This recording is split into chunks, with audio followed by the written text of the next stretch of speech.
Maba Diakhouba naît en 1809 à Tawakaltou, aujourd'hui Kersiet Diakhou, dans le centre de la Sénégambie en pays Badibou.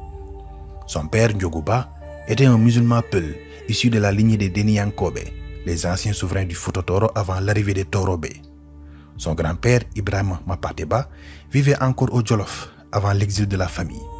C'est Ndiogou, le père de Maba, qui quitte le Jolof pour s'installer dans le Badibou, où il fonde le village de Tawakaltou. Du côté maternel, Maba porte du sang royal. Sa mère Diakhou Dieye est une princesse Wolof, fille de Koumba Ndiap Ndiaye, petite fille du Bourba Jolof Mba Kompas Ndiaye.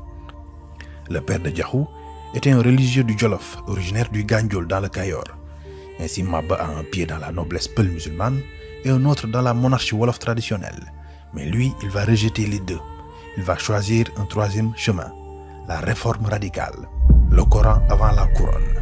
Formé d'abord par son père à Tawakaltou, Maba poursuit ses études chez sa famille maternelle en pays Wolof.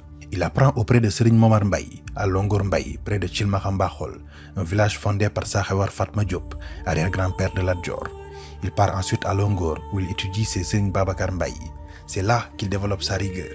C'est là qu'il politise sa lecture de l'islam. Et c'est là qu'il se convainc d'une chose: le pouvoir temporel doit se soumettre à la loi divine. La monarchie n'est pas sacrée. Seule la justice islamique l'est.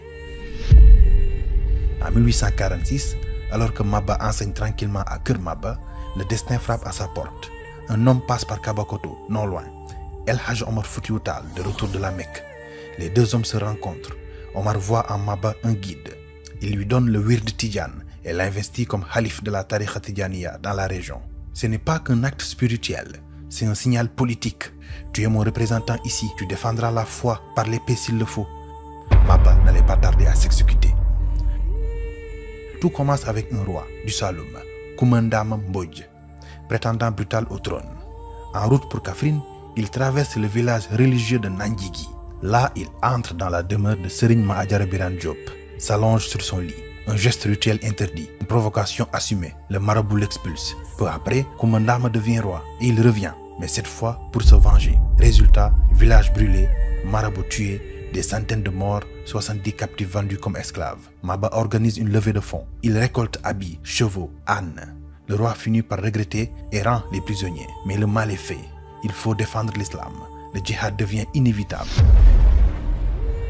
En 1861, débute le royaume du Rip. Le Badibou est alors dirigé par la lignée des Marones, nobles mandingues sérérisés. Maba vise d'abord Mat Diakher Maron, héritier du roi, Djereba Maron. Le prince est assassiné.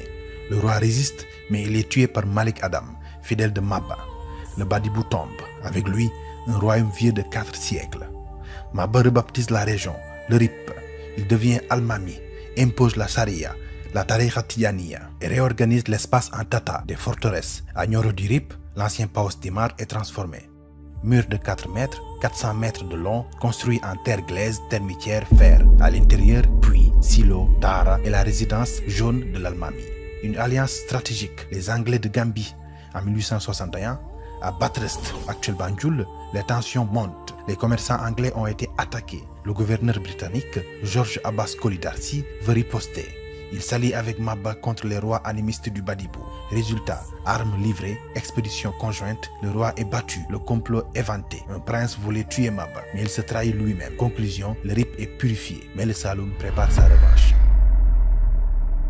En 1865, le Rip est debout, stable, purifié, mais Maba n'est pas rassasié. Il ne s'est pas levé pour régner sur un canton, il s'est levé pour islamiser toute la Sénégambie. Et à quelques kilomètres, un royaume résiste encore, le Saloum, cœur des Guelwaars, et passe